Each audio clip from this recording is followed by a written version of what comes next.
So this is a classic example of blame shifting. Let's dissect this because I think it keeps a lot of victims trapped in toxic dynamics.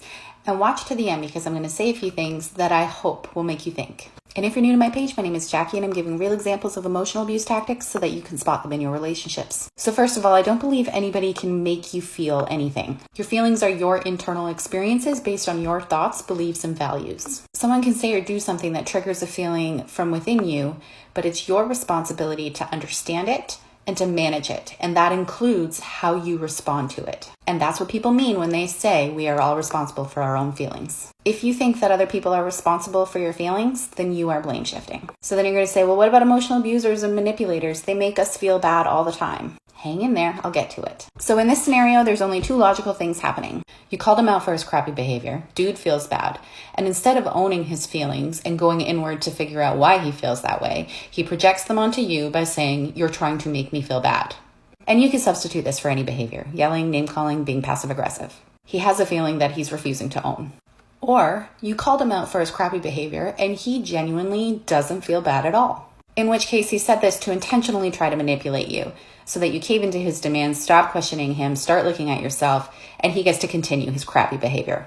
In both cases, he demonstrates a lack of self-awareness and empathy. And both are equally as emotionally abusive because of the impact, because it triggers feelings of guilt from within inside of you.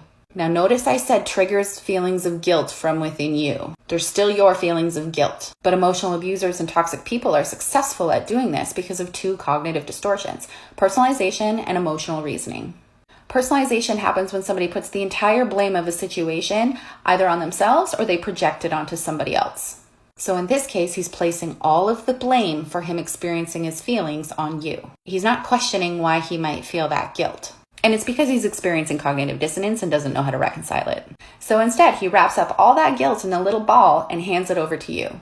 And if you're empathic, you're going to feel that guilt. So now you have a choice. If you take that ball of guilt, you now enter into another cognitive distortion, emotional reasoning. I feel guilt, which is actually his. Therefore, I am guilty. Therefore, it's my guilt to resolve. And if you accept that guilt, he was successful at not needing to manage his own feelings because now you're doing it for him. You will likely end up apologizing, feeling confused, and then nothing ever gets resolved.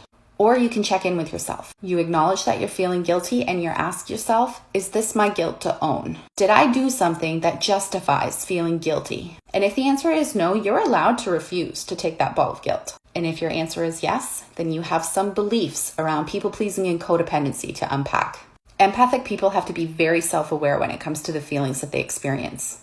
If they're not, they're very easy to manipulate because they don't know if the feelings they're experiencing belongs to them or not. And abusers love to exploit this. But at the end of the day, we are all responsible to manage our own feelings.